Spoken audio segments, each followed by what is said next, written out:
There's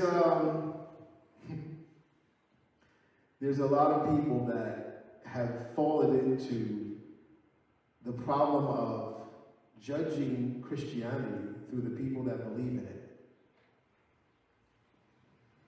And it's logical, right?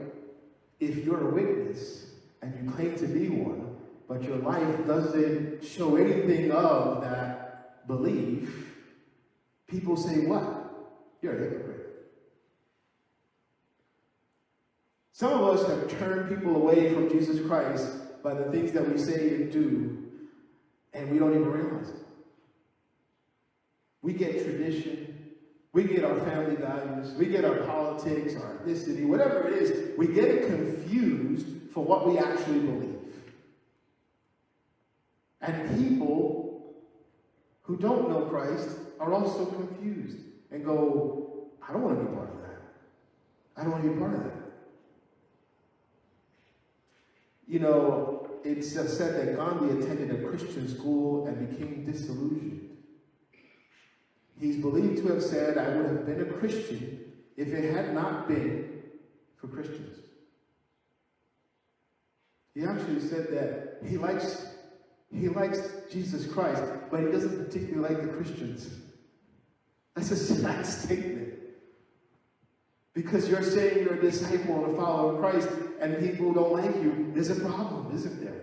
Because in case you were wondering, everybody liked Jesus for some reason. Okay, he had a few enemies. But it didn't bother tax collectors. It didn't bother people from the street. Even those hoity-toity teachers of the law would come in the middle of the night and ask him a question or two. People had fun around him. I mean, why else would you follow somebody all around? Why would you walk around with this person day in and day out?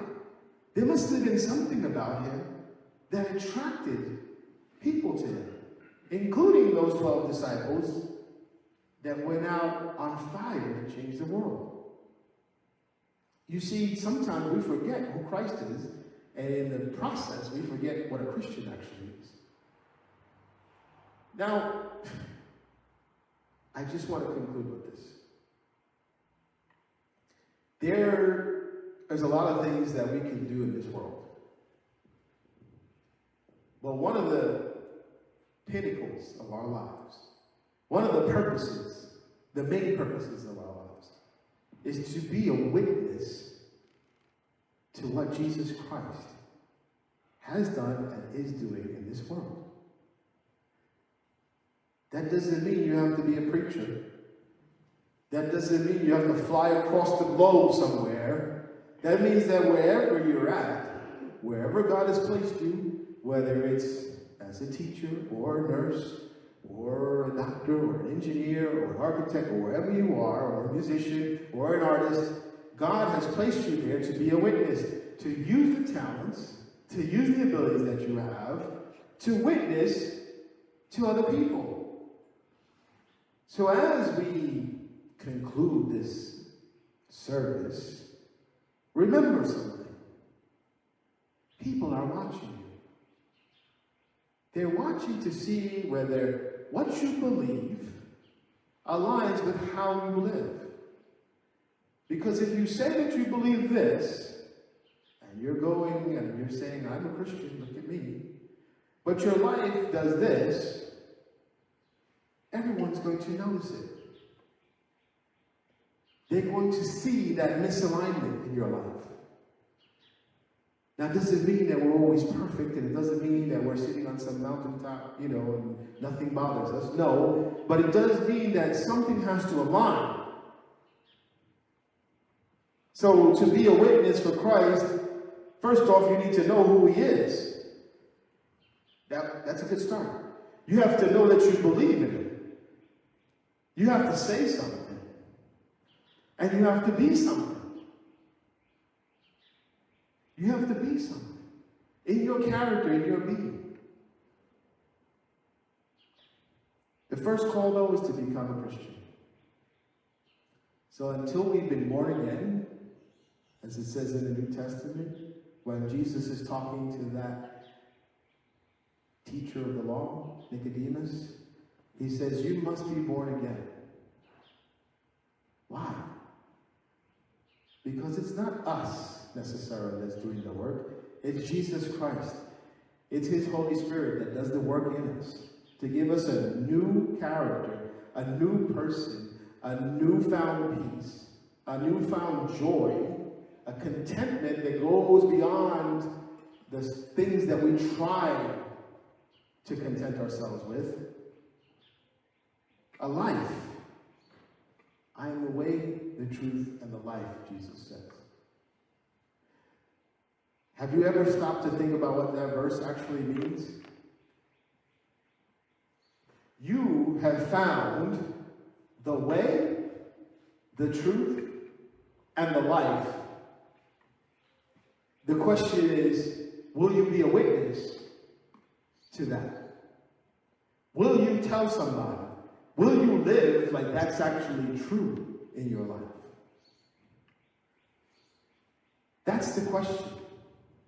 That's the invitation. Do you want to witness something greater than anything that you have ever witnessed in your life? For the skeptics that are out there, I understand the skepticism. I do. I understand the thoughts that go through people's minds. For the people that doubt. But you have to ask the question of yourself, why? Why did these disciples do what they did? It makes no sense. It makes no logical sense. It makes no sense that a man named Saul of Tarsus would go around actually getting people murdered for believing in Jesus Christ and then become one of the greatest apostles ever in the New Testament. It makes no sense. You know what does make sense? Something happened. Something happened. Something happened, and something changed these people. We know what happened. Do we want to live it? Do we want to tell people about it? Do we want to witness to it? That's the question that you have today.